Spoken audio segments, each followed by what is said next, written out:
ਸੈਭੰ ਗੁਰ ਪ੍ਰਸਾਦਿ।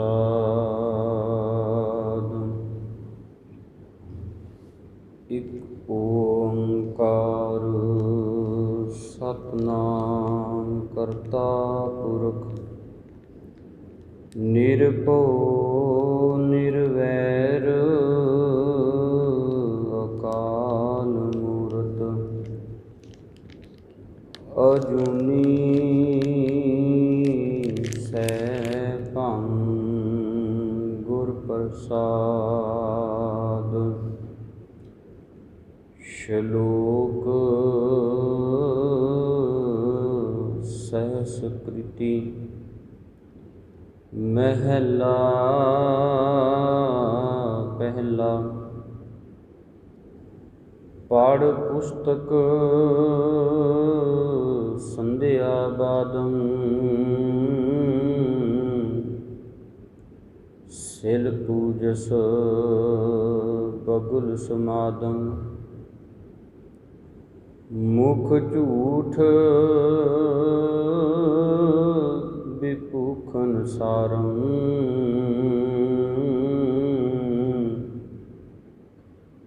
ਤ੍ਰੈਪਾਲ ਤਿਹਾਲ ਵਿਚਾਰੰ।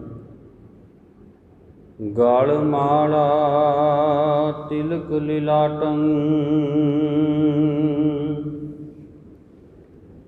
ਦੁਇ ਧੋਤੀ ਬਸਤਰ ਕਪਾਟੰ। ਜੋ ਜਾਣਸ ਬ੍ਰਹਮੰ ਕਰਮੰ ਸਭ ਫੋਕਟ ਨਿਸ਼ਚੈ ਕਰਮੰ। ਕਹੋ ਨਾਨਕ ਨਿਸ਼ਚੋ ਧਿਆਵੈ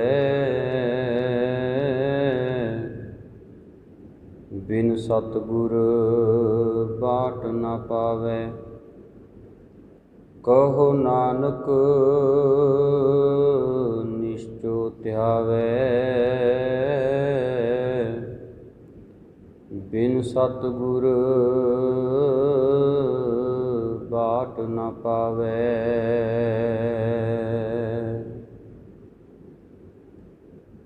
ਪਰਮ ਸਨਮਾਨਯੋਗ ਚਵਰ ਛਤਰ ਤਖਤ ਦੇ ਮਾਲਕ, ਜੁਗੋ ਜੁਗ ਅਟਲ ਸ਼ਬਦ ਸਤਿਗੁਰੂ ਧੰਨ ਸ਼੍ਰੀ ਗੁਰੂ ਗ੍ਰੰਥ ਸਾਹਿਬ ਜੀਓ ਮਹਾਰਾਜ, ਤਿਨਾਂ ਦੀ ਪਾਵਨ ਪਵਿੱਤਰ ਗੋਦ ਦੇ ਅੰਦਰ ਬੈਠ ਕਰਕੇ ਇਲਾਹੀ ਬਾਣੀ ਦੇ ਪਾਠ ਦਾ ਆਨੰਦ ਮਾਣ ਰਹੇ ਸਤਿਕਾਰਯੋਗ ਸਤਿਸੰਗੀ ਜਨੋ, ਆਓ ਜਿੱਥੇ ਬੜੇ ਅਦਬ ਸਹਿਤ ਪਾਵਨ ਬਾਣੀ ਦੇ ਪਾਠ ਦੇ ਨਾਲ ਜੁੜਨ ਦਾ ਯਤਨ ਕੀਤਾ ਹੈ,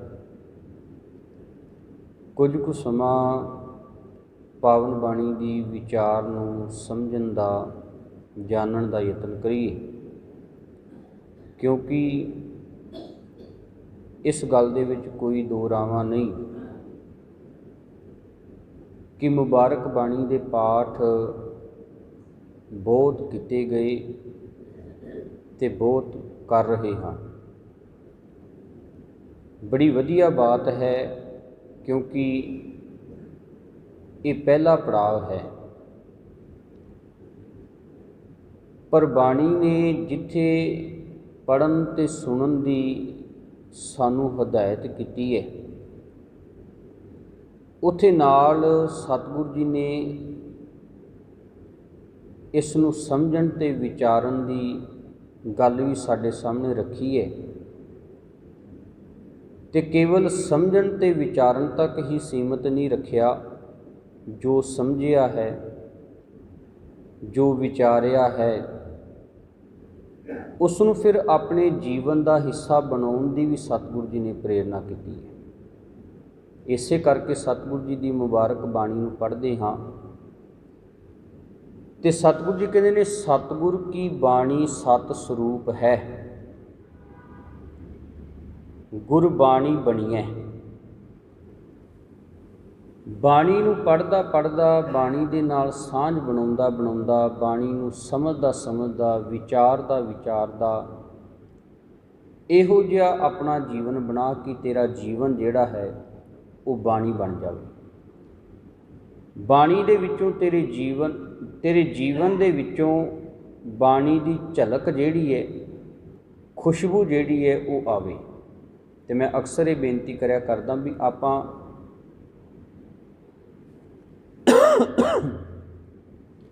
ਜਦੋਂ ਇਤਿਹਾਸ ਦੀਆਂ ਪੰਨਿਆਂ ਨੂੰ ਪੜ੍ਹਦੇ ਹਾਂ,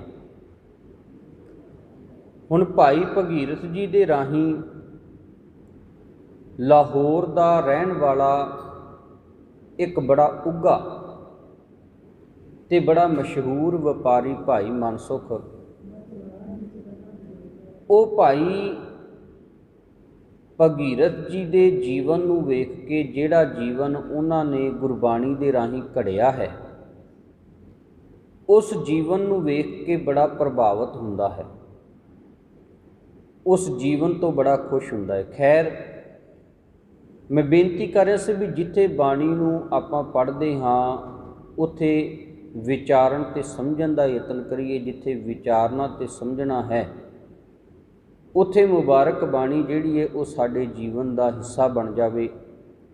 ਸੋ ਗੁਰੂ ਮਿਹਰਮਤ ਕਰਨ। ਆਓ ਅੱਜ ਦੀ ਵਿਚਾਰ ਨੂੰ ਆਰੰਭ ਕਰਨ ਤੋਂ ਪਹਿਲਾਂ ਇੱਕ ਵਾਰੀ ਫਤਿਹ ਦੇ ਨਾਲ ਸਾਂਝ ਪਾਈਏ ਜੀ। ਪ੍ਰਵਾਨੋ ਜੀ ਫਤਿਹ। ਵਾਹਿਗੁਰੂ ਜੀ ਕਾ ਖਾਲਸਾ, ਵਾਹਿਗੁਰੂ ਜੀ ਕੀ ਫਤਿਹ। ਸ਼ਲੋਕ ਸਹਿਸਕ੍ਰਿਤੀ। ਵੈਸੇ ਇਹ ਬੜੀ ਪਿਆਰੀ ਤੇ ਬੜੀ ਆਸਾਨ ਜੀ ਬਾਣੀ ਹੈ, ਪਰ ਸਾਡੀ ਬਹੁਤੀ ਤਵੱਜੋ ਇਸ ਪਾਸੇ ਨਾ ਹੋਣ ਦਾ ਸਦਕਾ ਇਹ ਸ਼ਲੋਕ ਬੜੇ ਕਠਿਨ ਜੇ ਸਾਨੂੰ ਜਾਪਦੇ ਨੇ। ਦੂਸਰਾ ਕਾਰਨ ਇਹ ਕਿ ਸਾਨੂੰ ਇਉਂ ਲੱਗਦਾ ਵੀ ਇਹ ਸ਼ਾਇਦ ਸੰਸਕ੍ਰਿਤੀ ਦੇ ਸ਼ਲੋਕ ਨੇ।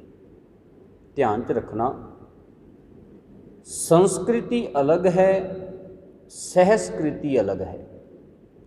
ਇੱਥੇ ਸਤਿਗੁਰੂ ਜੀ ਨੇ ਸ਼ਬਦ ਵਰਤਿਆ ਸਹਿਸਕ੍ਰਿਤੀ। ਹੈ ਇੱਕ ਇਹ ਵੀ ਭਾਸ਼ਾ, ਜਿਵੇਂ ਸੰਸਕ੍ਰਿਤ ਭਾਸ਼ਾ ਹੈ, ਜਿਵੇਂ ਪੰਜਾਬੀ ਭਾਸ਼ਾ ਹੈ, ਜਿਵੇਂ ਹਿੰਦੀ ਇੱਕ ਬੋਲੀ ਹੈ, ਜਿਵੇਂ ਅੰਗਰੇਜ਼ੀ ਇੱਕ ਬੋਲੀ ਹੈ, ਉਵੇਂ ਹੈ ਇਹ ਵੀ ਇੱਕ ਬੋਲੀ। ਪਰ ਇਹ ਬੋਲੀ ਸੰਸਕ੍ਰਿਤ ਤੋਂ ਵੱਖਰੀ ਹੈ। ਇਹ ਮੈਂ ਬੇਨਤੀ ਤਾਂ ਕਰ ਰਿਹਾ ਕਿ ਅੱਜ ਤੱਕ ਅਸੀਂ ਕਈ ਵਾਰੀ ਇਹਨਾਂ ਸ਼ਲੋਕਾਂ ਨੂੰ ਸੰਸਕ੍ਰਿਤੀ ਦੇ ਸ਼ਲੋਕ ਕਹਿ ਜਾਂਦੇ ਹਾਂ ਵੀ ਇਹ ਸ਼ਲੋਕ ਸ਼ਾਇਦ ਜਿਹੜੇ ਨੇ ਉਹ ਸੰਸਕ੍ਰਿਤੀ ਦੇ ਨੇ। ਅਤੇ ਮਨਸ਼ਾ ਇਹੀ ਹੈ ਵੀ ਇੱਕ ਤਾਂ ਸਾਨੂੰ ਇਹਨਾਂ ਸ਼ਲੋਕਾਂ ਦੇ ਸ਼ੁੱਧ ਉਚਾਰਨ ਦਾ ਪਤਾ ਲੱਗੇ, ਅਤੇ ਦੂਸਰਾ ਇਹਨਾਂ ਦੇ ਰਾਹੀਂ ਜੋ ਸਤਿਗੁਰੂ ਜੀ ਸਾਨੂੰ ਵਿਚਾਰ ਸਮਝਾਉਣੀ ਚਾਹੁੰਦੇ ਨੇ ਉਸ ਵਿਚਾਰ ਨੂੰ ਅਸੀਂ ਸਮਝ ਸਕੀਏ। ਅਤੇ ਜਦੋਂ ਸਾਨੂੰ ਵਿਚਾਰ ਸਮਝ ਆ ਗਈ, ਸੱਚ ਜਾਣਿਓ, ਫਿਰ ਪੜ੍ਹਨੇ ਅਤੇ ਇਹ ਉਚਾਰਨ ਕਰਨੇ ਕੋਈ ਸਾਨੂੰ ਬਹੁਤੇ ਔਖੇ ਨਹੀਂ ਲੱਗਣਗੇ, ਕਿਉਂਕਿ ਫਿਰ ਸਾਨੂੰ ਅੰਦਰਲੀ ਗੱਲ ਦਾ ਪਤਾ ਲੱਗ ਜਾਣਾ ਹੈ ਨਾ। ਸਾਨੂੰ ਉਹਨਾਂ ਅਰਥਾਂ ਦਾ ਪਤਾ ਲੱਗ ਜਾਵੇਗਾ, ਅਹਿਸਾਸ ਹੋ ਜਾਵੇਗਾ, ਅਤੇ ਫਿਰ ਜਦੋਂ ਅੰਦਰੋਂ ਅਰਥਾਂ ਦਾ ਪਤਾ ਲੱਗ ਗਿਆ, ਜਦੋਂ ਸਮਝ ਲਏ, ਫਿਰ ਉਹਨਾਂ ਦਾ ਉਚਾਰਨ ਕਰਨਾ ਵੱਡੀ ਬਾਤ ਨਹੀਂ। ਸੋ ਬੇਨਤੀ ਕਰ ਰਹੇ ਸੀ ਵੀ ਇਹ ਹੈ ਇੱਕ ਬੋਲੀ।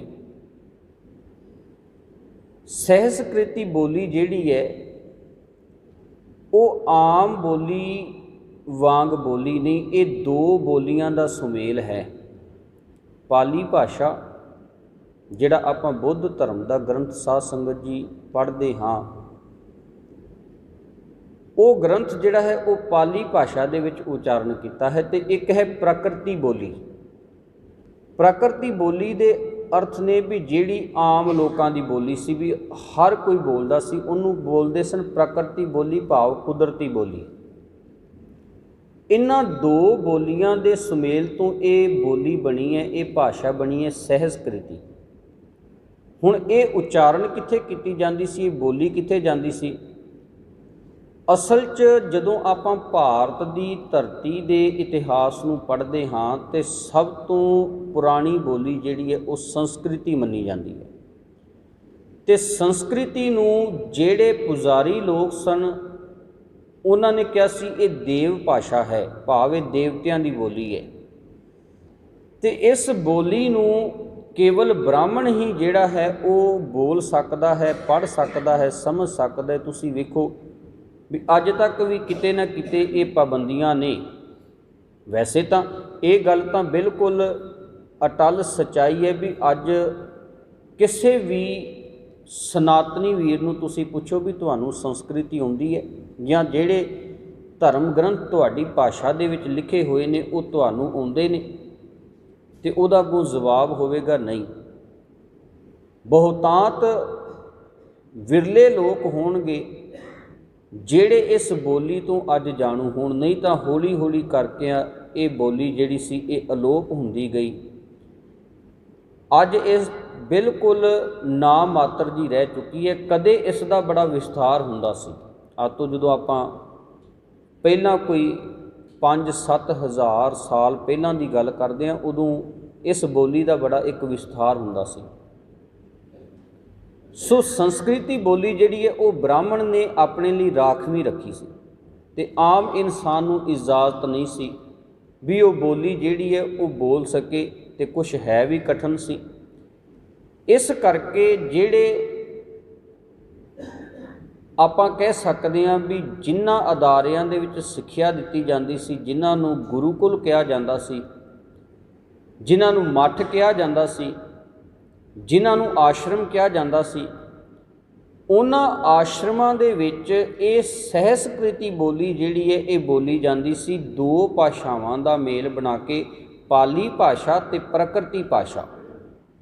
ਸੋ ਆਪਾਂ ਇਸ ਸਹਿਸਕ੍ਰਿਤੀ ਦੇ ਵਿੱਚ ਸਤਿਗੁਰੂ ਗੁਰੂ ਨਾਨਕ ਸਾਹਿਬ ਜੀ ਮਹਾਰਾਜ ਨੇ ਪਾਵਨ ਬਾਣੀ ਉਚਾਰਨ ਕੀਤੀ, ਕੁਝ ਸ਼ਲੋਕ ਉਚਾਰਨ ਕੀਤੇ, ਤੇ ਗੁਰੂ ਅਰਜਨ ਸਾਹਿਬ ਜੀ ਮਹਾਰਾਜ ਨੇ ਕੁਝ ਸ਼ਲੋਕ ਜਿਹੜੇ ਸਨ ਉਹ ਉਚਾਰਨ ਕੀਤੇ। ਜਦੋਂ ਆਪਾਂ ਗੁਰੂ ਗ੍ਰੰਥ ਸਾਹਿਬ ਜੀ ਮਹਾਰਾਜ ਦੀ ਤਰਤੀਬ ਨੂੰ ਸਾਧ ਸੰਗਤ ਜੀ ਵੇਖਦੇ ਹਾਂ, ਤੇ ਜਦੋਂ ਸਾਰਿਆਂ ਰਾਗਾਂ ਦੀ ਸਮਾਪਤੀ ਹੁੰਦੀ ਹੈ ਨਾ, ਅਖੀਰਲਾ ਰਾਗ ਹੈ ਜੈਜ਼ਾਵੰਤੀ, ਤੇ ਅਖੀਰਲੇ ਰਾਗ ਦੀ ਸਮਾਪਤੀ ਤੋਂ ਬਾਅਦ 1353 ਅੰਕ ਦੇ ਉੱਤੇ ਇਹ ਬਾਣੀ ਜਿਹੜੀ ਹੈ ਸ਼ਲੋਕ ਸਹਿਸਕ੍ਰਿਤੀ ਆਰੰਭ ਹੁੰਦੀ ਹੈ। ਪਹਿਲਾ ਸ਼ਲੋਕ ਗੁਰੂ ਨਾਨਕ ਸਾਹਿਬ ਜੀ ਦੇ ਹੁੰਦੇ ਨੇ, ਤੇ ਫਿਰ ਦੂਸਰੇ ਸ਼ਲੋਕ ਜਿਹੜੇ ਨੇ ਉਹ ਗੁਰੂ ਅਰਜਨ ਸਾਹਿਬ ਜੀ ਮਹਾਰਾਜ ਦੇ ਹੁੰਦੇ ਨੇ। ਖੈਰ, ਗੁਰੂ ਨਾਨਕ ਸਾਹਿਬ ਜੀ ਮਹਾਰਾਜ ਦੇ ਸ਼ਲੋਕਾਂ ਦੇ ਵਿੱਚੋਂ ਆਪਾਂ ਇੱਕ ਸ਼ਲੋਕ ਹੁਣੇ ਬੜੇ ਪਿਆਰ ਦੇ ਨਾਲ ਸਰਵਣ ਕੀਤਾ ਹੈ। ਸਤਿਗੁਰੂ ਗੁਰੂ ਨਾਨਕ ਸਾਹਿਬ ਜੀ ਮਹਾਰਾਜ ਨੇ ਇਸ ਸ਼ਲੋਕ ਦੇ ਵਿੱਚ ਬੜੀ ਪਿਆਰੀ ਗੱਲ ਜਿਹੜੀ ਹੈ ਉਹ ਸਾਡੇ ਸਾਹਮਣੇ ਰੱਖੀ ਹੈ। ਹਾਲਾਂਕਿ ਉਸ ਵੇਲੇ ਜਿਹੜੇ ਕਰਮ ਕਾਂਡ ਕੀਤੇ ਜਾ ਰਹੇ ਸਨ ਰੱਬ ਦੇ ਨਾਮ ਦੇ ਉੱਤੇ, ਸਤਿਗੁਰੂ ਜੀ ਨੇ ਉਹਨਾਂ ਕਰਮ ਕਾਂਡਾਂ ਦਾ ਇੱਕ ਵਿਸਥਾਰ ਪੂਰਵਕ ਵੇਰਵਾ ਸਾਡੇ ਸਾਹਮਣੇ ਰੱਖਿਆ ਹੈ, ਤੇ ਕਿਤੇ ਨਾ ਕਿਤੇ ਇਹੋ ਜਿਹੇ ਕਰਮ ਜਿਹੜੇ ਨੇ ਉਹ ਅੱਜ ਵੀ ਹੋ ਰਹੇ ਨੇ। ਮੈਂ ਇਹ ਗੱਲ ਪਹਿਲਾਂ ਸਪਸ਼ਟ ਕਰਦੇ ਹਾਂ ਵੀ ਬਾਣੀ ਦੇ ਵਿੱਚ ਜਦੋਂ ਇਹੋ ਜਿਹੇ ਸ਼ਬਦ ਆਉਂਦੇ ਨੇ, ਜਦੋਂ ਇਹੋ ਜਿਹੀ ਵਿਚਾਰ ਆਉਂਦੀ ਹੈ, ਤੇ ਫਿਰ ਸਾਨੂੰ ਇਉਂ ਲੱਗਦਾ ਵੀ ਸ਼ਾਇਦ ਕਿਤੇ ਕਿਸੇ ਨੂੰ ਨੀਵਾਂ ਜਿਹੜਾ ਹੈ ਉਹ ਦਿਖਾਉਣ ਦੀ ਕੋਸ਼ਿਸ਼ ਕੀਤੀ ਜਾ ਰਹੀ ਹੈ, ਜਾਂ ਕਿਸੇ ਦੇ ਮਤ ਦੇ ਬਾਰੇ, ਕਿਸੇ ਦੇ ਅਕੀਦੇ ਦੇ ਬਾਰੇ ਕੋਈ ਗਲਤ ਬਿਆਨੀ ਜਿਹੜੀ ਹੈ ਉਹ ਸਤਿਗੁਰਾਂ ਦੇ ਵੱਲੋਂ ਕੀਤੀ ਜਾ ਰਹੀ ਹੈ। ਐਸਾ ਹਰਗਿਜ਼ ਨਹੀਂ। ਜੇ ਇਹੋ ਜਿਹਾ ਸਵਾਲ ਸਾਡੇ ਮਨਾਂ ਦੇ ਵਿੱਚ ਪੈਦਾ ਹੁੰਦਾ ਹੈ ਤੇ ਫਿਰ ਖਿਮਾ ਕਰਨਾ, ਅਜੇ ਅਸੀਂ ਗੁਰੂ ਨਾਨਕ ਸਾਹਿਬ ਜੀ ਦੀ ਉਸ ਇੱਕ ਅਕਾਲ ਪੁਰਖ ਪਰਮਾਤਮਾ ਦੀ ਵਿਚਾਰਧਾਰਾ ਨੂੰ ਸਮਝ ਨਹੀਂ ਸਕੇ। ਜੇ ਸਾਡੇ ਮਨਾਂ 'ਚ ਕੋਈ ਇਹੋ ਜਿਹਾ ਸਵਾਲ ਪੈਦਾ ਹੁੰਦਾ ਹੈ, ਮੈਂ ਇਹ ਬੇਨਤੀ ਕਰਾਂ ਵੀ ਗੁਰੂ ਨਾਨਕ ਸਾਹਿਬ ਜੀ ਮਹਾਰਾਜ ਨੇ ਕਿਸੇ ਮਤ ਨੂੰ ਮਾੜਾ ਨਹੀਂ ਕਿਹਾ, ਕਿਸੇ ਇਨਸਾਨ ਨੂੰ ਮਾੜਾ ਨਹੀਂ ਕਿਹਾ, ਕਿਸੇ ਧਰਮ ਨੂੰ ਮਾੜਾ ਨਹੀਂ ਕਿਹਾ। ਹਾਂ, ਸਤਿਗੁਰੂ ਜੀ ਨੇ ਕਿਸੇ ਵੀ ਮਤ ਦੇ ਵਿੱਚ ਹੋ ਰਹੇ ਰੱਬ ਦੇ ਨਾਂ ਦੇ ਉੱਤੇ ਜਿਹੜੇ ਕਰਮ ਕਾਂਡ ਨੇ, ਉਹਨਾਂ ਦੀ ਸੱਚਾਈ ਜਿਹੜੀ ਹੈ ਉਹ ਜਗ ਜ਼ਾਹਰ ਜ਼ਰੂਰ ਕੀਤੀ ਹੈ। ਉਹ ਕਰਮ ਕਾਂਡ ਭਾਵੇਂ ਇੱਕ ਜੋਗੀ ਕਰ ਰਿਹਾ ਸੀ, ਸਤਿਗੁਰੂ ਜੀ ਨੇ ਉਹ ਸੱਚਾਈ ਜਗ ਜ਼ਾਹਰ ਕੀਤੀ ਤੇ ਉਸ ਜੋਗੀ ਨੂੰ ਉਪਦੇਸ਼ ਕੀਤਾ ਹੈ, ਮੁੰਦਾ ਸੰਤੋਖ ਸ਼ਰਮ ਭਤ ਝੋਲੀ ਧਿਆਨ ਕੀ ਕਰੈ ਵਿਭੂਤ। ਹੁਣ ਆਪਾਂ ਪੜ੍ਹਦੇ ਹਾਂ ਨਾ, ਹੁਣ ਜੋਗੀ ਜਿਹੜੇ ਸਨ ਉਹ ਨਸ਼ੇ ਦੀ ਵਰਤੋਂ ਕਰਦੇ ਸਨ। ਹੁਣ ਸਤਿਗੁਰੂ ਜੀ ਨੇ ਯੋਗ ਮਤ ਨੂੰ ਮਾੜਾ ਨਹੀਂ ਕਿਹਾ, ਸਤਿਗੁਰੂ ਜੀ ਨੇ ਉਹ ਕਰਮ ਨੂੰ ਮਾੜਾ ਕਿਹਾ ਤੇ ਉਹਨਾਂ ਜੋਗੀਆਂ ਨੂੰ ਸਿੱਧੇ ਰਾਹ ਪਾਇਆ।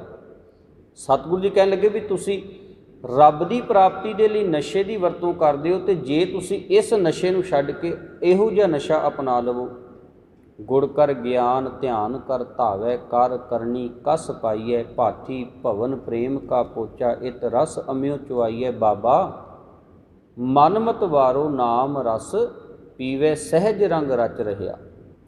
ਸਤਿਗੁਰੂ ਜੀ ਕਹਿਣ ਲੱਗੇ ਜੇ ਉਸ ਨਾਮ ਦਾ ਨਸ਼ਾ ਤੁਸੀਂ ਆਪਣੇ ਜੀਵਨ ਦੇ ਵਿੱਚ ਕਰ ਲਵੋ। ਖੈਰ ਬੇਨਤੀ ਕਰ ਰਿਹਾ ਸੀ ਵੀ ਜਿੱਥੇ ਜੋਗੀਆਂ ਦੀ ਗੱਲ ਆਈ, ਸਤਿਗੁਰੂ ਜੀ ਨੇ ਉਹਨਾਂ ਦੇ ਕਰਮ ਕਾਂਡਾਂ ਨੂੰ ਮਾੜਾ ਕਿਹਾ, ਭਾਵੇਂ ਉਹ ਬ੍ਰਾਹਮਣ ਦੀ ਗੱਲ ਆਈ ਤੇ ਭਾਵੇਂ ਉਹ ਕਾਜੀ ਦੀ ਗੱਲ ਆਈ, ਤੇ ਅਜੋਕੇ ਸਮੇਂ ਦੇ ਵਿੱਚ ਸਮਝ ਲਈਏ ਵੀ ਭਾਵੇਂ ਉਹ ਸਿੱਖ ਦੀ ਗੱਲ ਆਈ।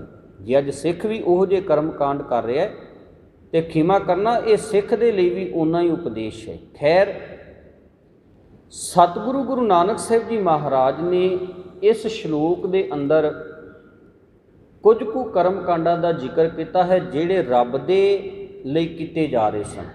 ਵੈਸੇ ਗੁਰਮਤਿ ਨੇ ਰੱਬ ਦੀ ਭਗਤੀ ਦਾ ਜਿਹੜਾ ਰਾਹ ਦੱਸਿਆ ਨਾ, ਉਹ ਬੜਾ ਸੁਖਾਲਾ ਤੇ ਬੜਾ ਪਿਆਰਾ। ਤੁਸੀਂ ਵੇਖੋ ਵੀ ਹੋਰ ਵੀ ਬੜੇ ਮਤ ਨੇ ਇਸ ਦੁਨੀਆ ਦੇ ਉੱਤੇ, ਤੇ ਸਾਰਿਆਂ ਨੇ ਰੱਬ ਦੀ ਭਗਤੀ ਦੀ ਗੱਲ ਕੀਤੀ ਹੈ, ਰੱਬ ਦੀ ਪ੍ਰਾਪਤੀ ਦੀ ਗੱਲ ਕੀਤੀ ਹੈ, ਪਰ ਸਭ ਨੇ ਵੱਖੋ ਵੱਖਰੇ ਢੰਗ ਦੇ ਨਾਲ ਕੀਤੀ ਹੈ। ਕੋਈ ਕਿਸੇ ਢੰਗ ਦੇ ਨਾਲ ਰੱਬ ਦੀ ਪ੍ਰਾਪਤੀ ਦੀ ਗੱਲ ਕਰ ਰਿਹਾ ਤੇ ਕੋਈ ਕਿਸੇ ਤਰੀਕੇ ਦੇ ਨਾਲ। ਲਮੇਰੀਆਂ ਸਮਾਧੀਆਂ, ਕਿਤੇ ਸਰੀਰ ਨੂੰ ਕਸ਼ਟ ਦੇਣੇ, ਕਿਤੇ ਭੁੱਖੇ ਤੇ ਕਿਤੇ ਪਿਆਸੇ ਰਹਿਣਾ, ਕਿਤੇ ਇਸ ਸਰੀਰ ਨੂੰ ਠੰਡ ਦੇ ਵਿੱਚ ਠਾਰਨਾ ਤੇ ਕਿਤੇ ਅੱਗ ਦੀ ਤਪਸ਼ ਦੇ ਵਿੱਚ ਤਪਾਉਣਾ। ਕਿੰਨੇ ਇਨਸਾਨ ਦੇ ਵੱਲੋਂ ਉਪਰਾਲੇ ਕੀਤੇ ਗਏ ਨੇ ਤੇ ਅੱਜ ਤੱਕ ਮਨੁੱਖ ਕਰ ਰਿਹਾ ਹੈ। ਹੁਣ ਸਤਿਗੁਰੂ ਜੀ ਨੇ ਬੜਾ ਸੌਖਾ ਜਿਹਾ ਰਾਹ ਉਸ ਪਰਮਾਤਮਾ ਦੀ ਭਗਤੀ ਦਾ ਦੱਸਿਆ ਹੈ। ਸਤਿਗੁਰੂ ਜੀ ਕਹਿਣ ਲੱਗੇ ਪਹਿਲੀ ਗੱਲ ਤਾਂ ਇਹ ਵੀ ਜਿਹੜੀ ਭਗਤੀ ਸਰੀਰ ਨੂੰ ਕਸ਼ਟ ਦੇ ਕੇ ਕੀਤੀ ਜਾਂਦੀ ਹੋਵੇ ਨਾ, ਉਹ ਭਗਤੀ ਨਹੀਂ ਹੈ। ਜਿਹੜਾ ਕਰਮ ਰੱਬ ਦੇ ਲਈ ਸਰੀਰ ਨੂੰ ਕਸ਼ਟ ਦੇ ਕੇ ਕੀਤਾ ਜਾਂਦਾ ਹੋਵੇ, ਉਹ ਕਿਸੇ ਵੀ ਪ੍ਰਕਾਰ ਦਾ ਹੋ ਸਕਦਾ ਹੈ। ਸਤਿਗੁਰੂ ਜੀ ਕਹਿਣ ਲੱਗੇ ਉਹ ਰੱਬ ਦੀ ਪ੍ਰਾਪਤੀ ਦਾ ਕਰਮ ਨਹੀਂ ਹੈ, ਉਹ ਭਗਤੀ ਦਾ ਕਰਮ ਨਹੀਂ ਹੈ। ਇਸ ਕੰਮ ਦੇ ਨਾਲ ਰੱਬ ਦੀ ਪ੍ਰਾਪਤੀ ਨਹੀਂ ਹੋ ਸਕਦੀ। ਆਪਾਂ ਤਾਂ ਹੀ ਉਹ ਵੇਖਦੇ ਹਾਂ, ਸਤਿਗੁਰੂ ਜੀ ਦੇ ਮੁਬਾਰਕ ਬੋਲ ਨੇ ਆਸਾ ਕੀ ਵਾਰ ਦੇ ਵਿੱਚੋਂ ਪੜ੍ਹਦੇ ਹਾਂ। ਇਹੋ ਜਿਹਾ ਕਰਮ ਕਰਨ ਵਾਲਿਆਂ ਨੂੰ ਸਤਿਗੁਰੂ ਜੀ ਨੇ ਇਸ ਢੰਗ ਦੇ ਨਾਲ ਸਮਝਾਉਣ ਦਾ ਯਤਨ ਕੀਤਾ। ਸਤਿਗੁਰੂ ਜੀ ਕਹਿਣ ਲੱਗੇ ਲਿਖ ਲਿਖ ਪੜ੍ਹਿਆ ਤੇਤਾ ਕੜਿਆ, ਬਹੁ ਤੀਰਥ ਭਵਿਆ ਤੇਤੋ ਲਵਿਆ, ਬਹੁ ਭੇਖ ਕੀਆ ਦੇਹੀ ਦੁਖ ਦੀਆ, ਸਹਿਵੇ ਜੀਆ ਆਪਣਾ ਕੀਆ, ਅੰਨ ਨਾ ਖਾਇਆ ਸਾਧ ਗਵਾਇਆ, ਬਹੁ ਦੁਖ ਪਾਇਆ ਦੂਜਾ ਭਾਇਆ, ਬਸਤਰ ਨਾ ਪਹਿਰੈ ਅਹਨਸ ਕਹਿ ਰਹਿ, ਮੋਨ ਵਿਗੂਤਾ ਕਿਉਂ ਜਾਗੈ ਗੁਰ ਬਿਨ ਸੁਤਾ। ਸਤਿਗੁਰੂ ਜੀ ਕਹਿਣ ਲੱਗੇ ਵੀ ਆ ਜਿੰਨੇ ਵੀ ਤੂੰ ਕਰਮ ਕਰ ਰਹੇ ਨਾ, ਇਹ ਰੱਬ ਦੀ ਭਗਤੀ ਵਾਲੇ ਕਰਮ ਨਹੀਂ ਹੈ। ਸੋ ਗੁਰਮਤਿ ਨੇ ਭਗਤੀ ਦਾ ਇੱਕ ਬੜਾ ਸੁਖਾਲਾ ਤਰੀਕਾ ਸਾਨੂੰ ਦਿੱਤਾ ਹੈ। ਆਪਾਂ ਕਿੰਨੀ ਵਾਰੀ ਇਹ ਬਚਨ ਪੜ੍ਹਦੇ ਹਾਂ, ਹਾਥ ਪਾਉ ਕਰ ਕਾਮ ਸਭ ਚੀਤ ਨਿਰੰਜਨ ਨਾਮ। ਸਤਿਗੁਰੂ ਜੀ ਨੇ ਹੋਰ ਵਿਸਥਾਰ ਦੇ ਵਿੱਚ ਜਾ ਕੇ ਆਪਾਂ ਸਾਧ ਸੰਗਤ ਜੀ ਬਾਣੀ ਨੂੰ ਪੜ੍ਹੀਏ ਤੇ ਗੁਰੂ ਸਾਹਿਬ ਜੀ ਕਹਿੰਦੇ ਨੇ ਊਠਤ ਬੈਠਤ ਸੋਵਤ ਧਿਆਈਐ, ਮਾਰਗ ਚਲਤ ਹਰੇ ਹਰ ਗਾਈਐ। ਸਤਿਗੁਰੂ ਜੀ ਕਹਿਣ ਲੱਗੇ ਹਰ ਪਲ ਹਰ ਵੇਲੇ ਉੱਠਦਾ ਬੈਠਦਾ ਸੌਂਦਾ ਜਾਗਦਾ ਉਸ ਪਰਮਾਤਮਾ ਦੀ ਯਾਦ ਨੂੰ ਆਪਣੀ ਸੁਰਤ ਦੇ ਵਿੱਚ ਰੱਖ, ਇਹੀ ਉਹਦੀ ਭਗਤੀ ਹੈ, ਇਹੀ ਉਹਦੀ ਭਗਤੀ ਹੈ, ਇਹੀ ਉਹਦੀ ਸਿਫਤ ਸਲਾਹ ਹੈ ਵੀ ਉਹਦਾ ਹੁਕਮ ਹਮੇਸ਼ਾ ਜਿਹੜਾ ਹੈ ਉਹ ਤੇਰੀ ਯਾਦ ਦੇ ਵਿੱਚ ਬਣਿਆ ਰਵੇ। ਇਹੀ ਉਹਦੇ ਨਾਲ ਸਾਂਝ ਬਣਾਉਣੀ ਹੈ। ਸੋ ਸਤਿਗੁਰੂ ਜੀ ਬਖਸ਼ਿਸ਼ ਕਰਦੇ ਨੇ ਅੱਜ ਦੇ ਇਸ ਮੁਬਾਰਕ ਸ਼ਲੋਕ ਦੇ ਵਿੱਚ। ਗੁਰੂ ਸਾਹਿਬ ਜੀ ਕਹਿਣ ਲੱਗੇ ਵੀ ਰੱਬ ਦੀ ਭਗਤੀ ਦੇ ਲਈ ਕਿਹੜੇ ਕਿਹੜੇ ਕਰਮ ਕੀਤੇ ਜਾ ਰਹੇ ਸਨ। ਪੜ੍ਹ ਪੁਸਤਕ ਸੰਧਿਆ ਬਾਦੰ, ਧਾਰਮਿਕ ਗ੍ਰੰਥਾਂ ਨੂੰ ਪੜ੍ਹ ਕੇ ਸੰਧਿਆ ਕਰਕੇ, ਸੰਧਿਆ ਜਿਹੜਾ ਹੈ ਨਾ ਇਹ ਇੱਕ ਕਰਮ ਹੈ। ਵੈਸੇ ਸੰਧਿਆ ਸਮੇਂ ਦੀ ਇੱਕ ਇਕਾਈ ਹੈ। ਸੰਧਿਆ ਦੇ ਅਰਥ ਨੇ ਸੰਧੀ। ਜਦੋਂ ਰਾਤ ਤੋਂ ਦਿਨ ਹੁੰਦਾ ਹੈ ਤੇ ਦਿਨ ਤੋਂ ਜਦੋਂ ਰਾਤ ਪੈਂਦੀ ਹੈ, ਜਦੋਂ ਰਾਤ ਦਿਨ ਦੇ ਵਿੱਚ ਤਬਦੀਲ ਹੁੰਦੀ ਹੈ ਜਾਂ ਦਿਨ ਜਦੋਂ ਰਾਤ ਦੇ ਵਿੱਚ ਤਬਦੀਲ ਹੁੰਦਾ ਹੈ, ਉਸ ਵੇਲੇ ਇੱਕ ਸਾਂਝਾ ਜਿਹਾ ਸਮਾਂ ਹੁੰਦਾ ਹੈ ਜਿਹਨੂੰ ਕਿਹਾ ਜਾਂਦਾ ਹੈ ਸੰਧਿਆ, ਜਿਹਨੂੰ ਆਪਾਂ ਸ਼ਾਮਾਂ ਵੀ ਕਹਿ ਲੈਂਦੇ ਹਾਂ, ਸਾਂਝ ਵੀ ਕਿਹਾ ਜਾਂਦਾ ਹੈ। ਸਵੇਰ ਦੇ ਸਮੇਂ ਨੂੰ ਅੰਮ੍ਰਿਤ ਵੇਲਾ ਵੀ ਕਿਹਾ ਜਾਂਦਾ ਹੈ, ਧੰਮੀ ਵੇਲਾ ਵੀ ਕਿਹਾ ਜਾਂਦਾ ਹੈ ਪੰਜਾਬੀ ਭਾਸ਼ਾ ਦੇ ਵਿੱਚ। ਸੋ ਉਸ ਸਮੇਂ ਨੂੰ ਕਿਹਾ ਗਿਆ ਹੈ ਸੰਧਿਆ ਦਾ ਵੇਲਾ। ਤੇ ਸਨਾਤਨੀ ਮਤ ਦੇ ਮੁਤਾਬਕ 3 ਵੇਲੇ ਸੰਧਿਆ ਕੀਤੀ ਜਾਂਦੀ ਸੀ, ਭਾਵ ਗਾਇਤਰੀ ਮੰਤਰ ਦਾ ਪਾਠ ਕੀਤਾ ਜਾਂਦਾ ਸੀ ਜਦੋਂ ਸਵੇਰੇ ਸੂਰਜ ਦੀ ਲਾਲੀ ਚੜ੍ਹਦੀ ਹੈ, ਦੁਪਹਿਰ ਦੇ ਜਦੋਂ 12 ਵੱਜਦੇ ਨੇ, 12 ਵੱਜਣ ਤੋਂ 22 ਮਿੰਟ ਪਹਿਲਾਂ ਤੇ 22 ਮਿੰਟ ਬਾਅਦ ਦੇ ਸਮੇਂ ਨੂੰ ਸੰਧਿਆ ਦਾ ਵੇਲਾ ਮੰਨਿਆ ਗਿਆ। ਸ਼ਾਮਾਂ ਜਦੋਂ ਪੈਂਦੀਆਂ ਨੇ, ਸੂਰਜ ਦੀ ਲਾਲੀ ਛਿਪਦੀ ਹੈ ਤੇ ਉਸ ਸਮੇਂ ਨੂੰ ਸੰਧਿਆ ਦਾ ਵੇਲਾ ਮੰਨਿਆ ਗਿਆ। ਤੇ ਸਨਾਤਨੀ ਮਤ ਦੇ ਮੁਤਾਬਕ ਜਿਹੜਾ ਹਿੰਦੂ ਵੀਰ ਸੀ ਉਹ 3 ਵਾਰੀ ਸੰਧਿਆ ਕਰਦਾ ਸੀ। ਜਿਵੇਂ ਆਪਾਂ 5 ਬਾਣੀਆਂ ਦਾ ਪਾਠ ਕਰਦੇ ਹਾਂ, ਜਿਵੇਂ ਇਸਲਾਮੀ ਵੀਰ ਜਿਹੜੇ ਨੇ ਉਹ 5 ਨਮਾਜ਼ਾਂ ਦਾ ਪਾਠ ਕਰਦੇ ਨੇ, ਉਵੇਂ ਜਿਹੜਾ ਹਿੰਦੂ ਵੀਰ ਸੀ ਉਹ 3 ਵੇਲੇ ਸੰਧਿਆ ਕਰਦਾ ਸੀ।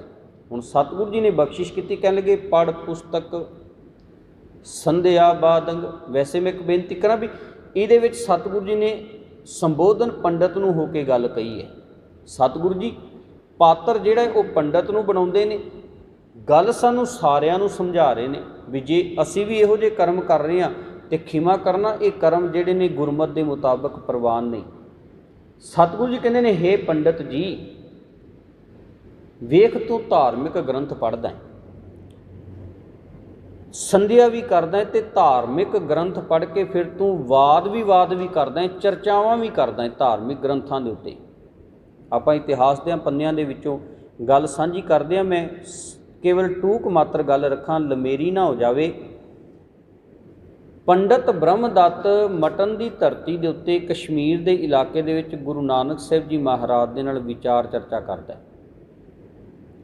ਹੁਣ ਉਹਦਾ ਇੱਕ ਸੁਭਾਅ ਹੈ ਵੀ ਉਹਨੇ ਬੜੇ ਧਾਰਮਿਕ ਗ੍ਰੰਥ ਪੜ੍ਹੇ ਨੇ, ਵਿਚਾਰੇ ਨੇ, ਤੇ ਉਹਦਾ ਸੁਭਾਅ ਇਹ ਹੈ ਵੀ ਉਹ ਸਾਹਮਣੇ ਵਾਲੇ ਦੇ ਨਾਲ ਇੱਕ ਵਿਚਾਰ ਚਰਚਾ ਕਰਦਾ ਇੱਕ ਸ਼ਰਤ ਦੇ ਉੱਤੇ ਵੀ ਜੇ ਮੈਂ ਵਿਚਾਰ ਦੇ ਵਿੱਚ ਹਾਰ ਗਿਆ ਤੇ ਜੋ ਮੇਰੀ ਲਾਇਬ੍ਰੇਰੀ ਹੈ ਕਿਤਾਬਾਂ ਦੀ, ਉਹ ਮੇਰੇ ਧਰਮ ਗ੍ਰੰਥਾਂ ਦੀ, ਉਹ ਤੂੰ ਲੈ ਜਾਵੀਂ, ਤੇ ਜੇ ਤੂੰ ਹਾਰ ਗਿਆ ਤੇ ਫਿਰ ਤੂੰ ਆਪਣੀ ਲਾਇਬ੍ਰੇਰੀ ਮੈਨੂੰ ਦੇ ਜਾਵੀਂ। ਇਵੇਂ ਉਹਨੇ ਬੜਿਆਂ ਲੋਕਾਂ ਨੂੰ ਹਰਾ ਕੇ ਬੜੇ ਧਰਮ ਗ੍ਰੰਥ ਇਕੱਠੇ ਕੀਤੇ, ਬੜੀਆਂ ਕਿਤਾਬਾਂ ਇਕੱਠੀਆਂ ਕੀਤੀਆਂ। ਸਤਿਗੁਰੂ ਜੀ ਨੇ ਉਸ ਨੂੰ ਸਮਝਾਉਂਦਿਆਂ ਹੋਇਆਂ ਇਹ ਗੱਲ ਕਹਿ ਵੀ ਛੱਡੀ, ਪੜ੍ਹ ਪੜ੍ਹ ਗੱਡੀ ਲੱਧੀਆਂ, ਪੜ੍ਹ ਪੜ੍ਹ ਪੜ੍ਹੀਆਂ ਸਾਥ, ਪੜ੍ਹ ਪੜ੍ਹ ਬੇੜੀ ਪਾਈਐ, ਪੜ੍ਹ ਪੜ੍ਹ ਗੱਡੀਆਂ ਖਾਸ। ਸਤਿਗੁਰੂ ਜੀ ਕਹਿਣ ਲੱਗੇ ਵੀ ਧਾਰਮਿਕ ਗ੍ਰੰਥਾਂ ਨੂੰ ਪੜ੍ਹ ਲੈਣਾ ਕੋਈ ਮਸਲਾ ਨਹੀਂ, ਖਿਮਾ ਕਰਨਾ ਜੇ ਅੱਜ ਕੋਈ ਮੇਰੇ ਵਰਗਾ ਇਸ ਗੱਲ ਦਾ ਹੰਕਾਰ ਪਿਆ ਕਰਦਾ ਵੀ ਮੈਂ ਗੁਰੂ ਗ੍ਰੰਥ ਸਾਹਿਬ ਜੀ ਨੂੰ ਪੜ੍ਹ ਲੈਣਾ ਜਾਂ ਮੈਂ ਵਿਚਾਰ ਲੈਣਾ। ਮੈਂ ਆਰੰਭ ਦੇ ਵਿੱਚ ਬੇਨਤੀ ਕੀਤੀ ਸੀ ਵੀ ਮਸਲਾ ਜਿਹੜਾ ਹੈ ਉਹ ਵਿਚਾਰ ਨੂੰ ਆਪਣੇ ਜੀਵਨ ਦੇ ਵਿੱਚ ਢਾਲਣ ਦਾ ਹੈ, ਮਸਲਾ ਬਾਣੀ ਨੂੰ ਕੇਵਲ ਪੜ੍ਹਨ ਦਾ ਨਹੀਂ ਹੈ। ਮਸਲਾ ਜਿਹੜਾ ਹੈ ਉਹ ਬਾਣੀ ਨੂੰ ਪੜ੍ਹ ਕੇ ਸਮਝ ਕੇ ਆਪਣੇ ਜੀਵਨ ਦੇ ਵਿੱਚੋਂ ਬਾਣੀ ਦੀ ਖੁਸ਼ਬੂ ਨੂੰ ਲਿਆਉਣ ਦਾ ਹੈ, ਸਾਡੇ ਜੀਵਨ ਦੇ ਵਿੱਚੋਂ ਬਾਣੀ ਦੀ ਖੁਸ਼ਬੂ ਆਵੇ।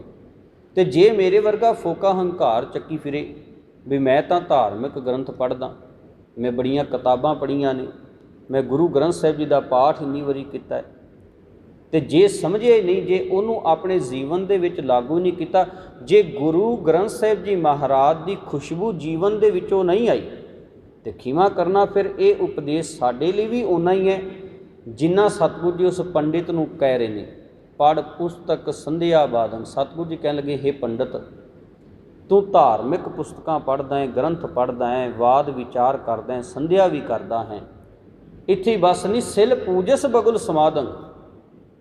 ਸਿਲ ਦੇ ਅਰਥ ਨੇ ਪੱਥਰ, ਪੱਥਰ ਦੀ ਪੂਜਾ ਵੀ ਕਰਦਾ ਹੈ ਤੇ ਬਗਲੇ ਦੇ ਵਾਂਗ ਸਮਾਧੀ ਵੀ ਲਾ ਦਿੰਦਾ। ਹੁਣ ਬਗਲੇ ਦੀ ਸਮਾਧੀ ਜਿਹੜੀ ਹੈ ਉਹ ਪ੍ਰਸਿੱਧ ਹੈ, ਬਗਲਾ ਵੇਖਣ 'ਚ ਇਉਂ ਲੱਗਦਾ ਵੀ ਸਮਾਧੀ ਲੱਗੀ ਹੈ, ਪਰ ਅਸਲ 'ਚ ਉਹਦੀ ਸੂਰਤ ਜਿਹੜੀ ਹੈ ਉਹ ਉੱਥੇ ਪਾਣੀ ਦੇ ਵਿੱਚ ਰਹਿ ਰਹੀ ਮੱਛੀ ਦੇ ਉੱਤੇ ਹੈ, ਤੇ ਬੰਦਾ ਵੀ ਅੱਜ ਸਮਾਧੀਆਂ ਲਾਉਂਦਾ ਹੈ। ਸਤਿਗੁਰੂ ਜੀ ਨੇ ਬੜੀ ਪਿਆਰੀ ਗੱਲ ਕਹੀ ਹੈ, ਫਾਹੀ ਸੁਰਤ ਮਲੂਕੀ ਵੇਸ ਹੋਂ ਠਗਵਾੜਾ ਠੱਗੀ ਦੇਸ। ਸਤਿਗੁਰੂ ਜੀ ਕਹਿਣ ਲੱਗੇ ਮਲੂਕੀ ਵੇਸ ਦੇ ਅਰਥ ਨੇ ਵੀ ਬਾਹਰੋਂ ਵੇਸ ਜਿਹੜਾ ਹੈ ਉਹ ਮੈਂ ਬੜਾ ਧਾਰਮਿਕ ਬਣਾਇਆ, ਪਰ ਅੰਦਰ ਸੁਰਤ ਜਿਹੜੀ ਹੈ ਨਾ ਉਹ ਸੁਰਤ ਹਰ ਵੇਲੇ ਇਉਂ ਆ ਵੀ ਕਿਸੇ ਨਾ ਕਿਸੇ ਨੂੰ ਜਾਲ ਦੇ ਵਿੱਚ ਫਸਾ ਲਵਾਂ। ਤੇ ਖਿਮਾ ਕਰਨਾ, ਅੱਜ ਧਰਮ ਦਾ ਜਾਲ ਸੁੱਟ ਕੇ ਆਮ ਭੋਲੀ ਭਾਲੀ ਲੋਕਾਈ ਨੂੰ ਜ਼ਿਆਦਾ ਫਸਾਇਆ ਜਾ ਰਿਹਾ। ਅੱਜ ਧਰਮ ਦੇ ਨਾਂ ਦੇ ਉੱਤੇ ਜਿੱਡਾ ਵੱਡਾ ਆਪਾਂ ਕਹਿ ਸਕਦੇ ਹਾਂ ਵੀ ਮਾਫੀਆ ਬੈਠਾ ਹੈ, ਉਹ ਕਿਸੇ ਹੋਰ ਇੰਡਸਟਰੀ ਦੇ ਵਿੱਚ ਨਹੀਂ। ਆਪਾਂ ਵੇਖਦੇ ਹਾਂ ਨਾ ਵੀ ਜਿਵੇਂ ਫਿਲਮ ਇੰਡਸਟਰੀ ਦੇ ਵਿੱਚ ਇੱਕ ਮਾਫੀਆ ਹੈ, ਇੱਕ ਡੋਨ ਇੰਡਸਟਰੀ ਦੇ ਵਿੱਚ ਮਾਫੀਆ ਹੈ, ਬਿਜ਼ਨਸ ਇੰਡਸਟਰੀ ਦੇ ਵਿੱਚ ਇੱਕ ਮਾਫੀਆ, ਐਵੇਂ ਧਾਰਮਿਕ ਇੰਡਸਟਰੀ ਦੇ ਵਿੱਚ ਵੀ ਇੱਕ ਮਾਫੀਆ ਹੈ। ਉਹ ਗੱਲ ਵੱਖਰੀ ਹੈ ਵੀ ਦੂਸਰੇ ਸਾਨੂੰ ਲੁੱਟ ਕੇ ਲੈ ਕੇ ਜਾਂਦੇ ਨੇ ਤੇ ਸਾਨੂੰ ਸਿੱਧਾ ਪਤਾ ਲੱਗ ਜਾਂਦਾ ਵੀ ਫਲਾਣੇ ਨੇ ਲੁੱਟ ਲਿਆ। ਹੁਣ ਕੋਈ ਮੰਨ ਕੇ ਚਲੋ ਵੀ ਕੋਈ ਬਦਮਾਸ਼ ਹਥਿਆਰ ਦੀ ਨੋਕ ਤੇ ਸਾਨੂੰ ਲੁੱਟ ਕੇ ਲੈ ਜਾਵੇ ਤੇ ਸਾਨੂੰ ਪਤਾ ਲੱਗ ਜਾਂਦਾ ਵੀ ਮੈਨੂੰ ਫਲਾਣਾ ਲੁੱਟ ਕੇ ਲੈ ਗਿਆ। ਧਰਮ ਦੀ ਦੁਨੀਆ ਦੇ ਅੰਦਰ ਇਹੋ ਜਿਹੇ ਲੋਕ ਨੇ, ਉਹ ਸਾਨੂੰ ਲੁੱਟ ਵੀ ਲੈ ਕੇ ਜਾਂਦੇ ਨੇ ਤੇ ਸਾਨੂੰ ਪਤਾ ਵੀ ਨਹੀਂ ਲੱਗਦਾ। ਆ ਮੈਨੂੰ ਪਰਸੋਂ ਚੌਥੇ ਇੱਕ ਵੀਰ ਗੱਲ ਦੱਸ ਰਿਹਾ ਸੀ, ਕਹਿੰਦਾ ਵੀ ਮੇਰੇ ਬੇਟੇ ਨੂੰ ਨਾ ਕਿਸੇ ਤਾਂਤਰਿਕ ਨੇ ਮਾਨਸਿਕ ਤੌਰ ਤੇ ਇਹੋ ਜਿਹਾ ਟੌਰਚਰ ਕੀਤਾ, ਡਰਾਤਾ। ਉਹ ਕਹਿੰਦਾ ਸਾਡੇ ਘਰ ਪਹਿਲਾਂ 2 ਕੁ ਮੌਤਾਂ ਹੋ ਗਈਆਂ ਸਾਲ ਭਰ ਦੇ ਵਿੱਚ ਤੇ ਸਾਰਾ ਪਰਿਵਾਰ ਹੀ ਕਹਿੰਦਾ ਸੀ ਉਹ ਸਹਿਮਿਆ ਹੋਇਆ। ਕਹਿੰਦਾ ਉਹ ਕਿਸੇ ਤਾਂਤਰਿਕ ਦੇ ਹੱਥੇ ਚੜ੍ਹ ਗਿਆ, ਕਿਸੇ ਬਾਬੇ ਦੇ ਕੋਲ ਚੱਲਾ ਗਿਆ। ਉਹ ਕਹਿੰਦਾ ਵੀ ਇੱਕ ਹੋਰ ਹੋਣੀ ਹੈ, 2 ਹੋ ਗਈਆਂ ਨੇ ਨਾ ਪਹਿਲਾਂ, ਇੱਕ ਹੋਰ ਹੋਣੀ ਹੈ। ਤੇ ਕਹਿੰਦਾ ਵੀ ਇਸ ਦਾ ਉਪਾਅ, ਉਹ ਕਹਿੰਦਾ ਇਹਦਾ ਉਪਾਅ ਤੇ ਹੈ 20,000 ਰੁਪਇਆ ਲੱਗੇਗਾ। ਉਹ ਕਹਿੰਦਾ ਮੇਰੇ ਬੇਟੇ ਦੇ ਕੋਲੋਂ 20,000 ਰੁਪਇਆ ਜਿਹੜਾ ਸੀ ਉਹ ਬਾਬਾ ਲੁੱਟ ਕੇ ਲੈ ਗਿਆ। ਹੁਣ ਅੰਦਾਜ਼ਾ ਲਗਾਓ। ਹੁਣ ਇੱਕ ਪਾਸੇ ਆਪਾਂ ਕਹਿੰਦੇ ਹਾਂ ਵੀ ਜੰਮਣ ਮਰਨਾ ਹੁਕਮ ਹੈ, ਭਾਣਾ ਆਵੇ ਜਾਏ, ਵੀ ਇਹ ਜਨਮ ਤੇ ਮੌਤ ਦੀ ਪ੍ਰਕਿਰਿਆ ਉਸ ਪਰਮਾਤਮਾ ਦੇ ਹੱਥ ਹੈ। ਤੇ ਫਿਰ ਵੀ ਇਹੋ ਜਿਹੇ ਬਾਬੇ ਸਾਨੂੰ ਡਰਾਵਾ ਦੇ ਕੇ, ਮਾਨਸਿਕ ਤੌਰ ਤੇ ਡਰ ਲਾਲਚ ਦੇ ਕਰਕੇ ਸਾਨੂੰ ਲੁੱਟ ਰਹੇ ਨੇ। ਸੋ ਮੈਂ ਬੇਨਤੀ ਕਰ ਰਿਹਾ ਸੀ ਵੀ ਸਤਿਗੁਰੂ ਜੀ ਨੇ ਬਖਸ਼ਿਸ਼ ਕੀਤੀ, ਸਿਲ ਪੂਜਸ ਬਗੁਲ ਸਮਾਧਨ। ਸਿਲ ਵੀ ਪੂਜਦਾ ਹੈ, ਬਗਲੇ ਦੇ ਵਾਂਗ ਸਮਾਧੀ ਵੀ ਲਾਉਂਦਾ ਹੈ। ਮੁਖ ਝੂਠ ਵੀ ਭੂਖਨ ਸਾਰੰਗ, ਮੂੰਹ ਝੂਠ ਬੋਲਦਾ ਹੈ ਪਰ ਬੜੇ ਸੋਹਣੇ ਗਹਿਣੇ ਬਣਾ ਕੇ ਬੋਲਦਾ ਹੈ। ਮੁਖ ਝੂਠ ਵੀ ਭੂਖਨ ਸਾਰੰਗ, ਤ੍ਰੈਪਾਲ ਤਿਹਾਲ ਵਿਚਾਰਨ। ਸਤਿਗੁਰੂ ਜੀ ਕਹਿ ਲਗੇ ਤਿੰਨਾਂ ਪਾਲਾਂ ਵਾਲਾ ਗਾਇਤਰੀ ਮੰਤਰ ਵੀ ਪੜ੍ਹਦਾ ਹੈ ਤੇ ਉਹਦੀ ਵਿਚਾਰ ਵੀ ਕਰਦਾ ਹੈ, ਪਰ ਅਖੀਰ ਤੇ ਸਤਿਗੁਰੂ ਜੀ ਕਹਿੰਦੇ ਨੇ ਗਲ ਮਾਲਾ ਤਿਲਕ ਲੀਲਾਟੰ, ਗਲ ਦੇ ਵਿੱਚ ਮਾਲਾ ਵੀ ਪਾਈ ਹੈ, ਮੱਥੇ ਤੇ ਤਿਲਕ ਵੀ ਲਾਇਆ ਹੈ। 2 ਧੋਤੀ ਬਸਤਰ ਕਪਾਟੰ, ਹੇ ਪੰਡਤ ਜੀ ਤੂੰ 2 ਧੋਤੀਆਂ ਵੀ ਰੱਖੀਆਂ ਨੇ। ਤੇ ਬਸਤਰ ਕਪਾਟੰ, ਜਦੋਂ ਪਾਠ ਪੂਜਾ ਕਰਦਾ ਉਦੋਂ ਸਿਰ ਤੇ ਕੱਪੜਾ ਵੀ ਰੱਖ ਲੈਣਾ। ਬਸਤਰ ਕਪਾਟੰ, ਕਪਾਟ ਦੇ ਅਰਥ ਨੇ ਸਿਰ, ਉਦੋਂ ਸਿਰ ਤੇ ਕੱਪੜਾ ਵੀ ਰੱਖ ਲੈਣਾ। ਸਿਲ ਪੂਜਸ ਬਗੁਲ ਸਮਾਦੰਗ, 2 ਧੋਤੀ ਬਸਤਰ ਕਪਾਟੰ। ਤੇ ਸਤਿਗੁਰੂ ਜੀ ਕਹਿਣ ਲੱਗੇ ਜੋ ਜਾਣਸ ਬ੍ਰਹਮੰ ਕਰਮੰ, ਜਿਹੜੇ ਬੰਦੇ ਪਰਮਾਤਮਾ ਦੇ ਨਾਮ ਨੂੰ ਜਪਣ ਦਾ ਕੰਮ ਜਾਣਦੇ ਨੇ ਨਾ, ਜਿਨ੍ਹਾਂ ਨੂੰ ਵਾਕਿਆ ਹੀ ਭਗਤੀ ਦਾ ਪਤਾ ਲੱਗ ਗਿਆ ਹੈ, ਤੇ ਸਤਿਗੁਰੂ ਜੀ ਨੂੰ ਪੁੱਛੇ ਵੀ ਉਹਨਾਂ ਦੀ ਨਿਗਾਹ ਦੇ ਵਿੱਚ ਫਿਰ ਇਹ ਕਰਮ ਕਿਹੋ ਜਿਹੇ ਨੇ। ਮੱਥੇ ਧੋਤੀਆਂ ਰੱਖਣੀਆਂ, ਮੱਥੇ ਤੇ ਤਿਲਕ ਲਾਉਣੇ, ਮਾਲਾਵਾਂ ਫੜਨੀਆਂ, ਜਾਂ ਫਿਰ ਸਮਾਧੀਆਂ ਲਾਉਣੀਆਂ, ਜਾਂ ਪੱਥਰਾਂ ਦੀ ਪੂਜਾ ਕਰਨੀ, ਜਾਂ ਧਾਰਮਿਕ ਗ੍ਰੰਥ ਪੜ੍ਹ ਕੇ ਉਹਨਾਂ ਦੇ ਉੱਤੇ ਵਾਦ ਵਿਵਾਦ ਖੜੇ ਕਰਨੇ। ਸਤਿਗੁਰੂ ਜੀ ਕਹਿਣ ਲੱਗੇ ਉਹਨਾਂ ਨੂੰ ਪੁੱਛ ਕੇ ਵੇਖੋ ਜਿਨ੍ਹਾਂ ਨੂੰ ਵਾਕਿਆ ਹੀ ਸੱਚਮੁੱਚ ਪਰਮਾਤਮਾ ਦੀ ਭਗਤੀ ਦਾ ਪਤਾ ਲੱਗ ਗਿਆ ਹੈ ਵੀ ਭਗਤੀ ਇਸ ਤਰੀਕੇ ਦੇ ਨਾਲ, ਇਸ ਢੰਗ ਦੇ ਨਾਲ ਹੋਣੀ ਹੈ, ਉਹਨਾਂ ਦੀ ਨਿਗਾਹ ਦੇ ਵਿੱਚ ਫਿਰ ਇਹੋ ਜਿਹੇ ਕਰਮ ਕੀ ਨੇ।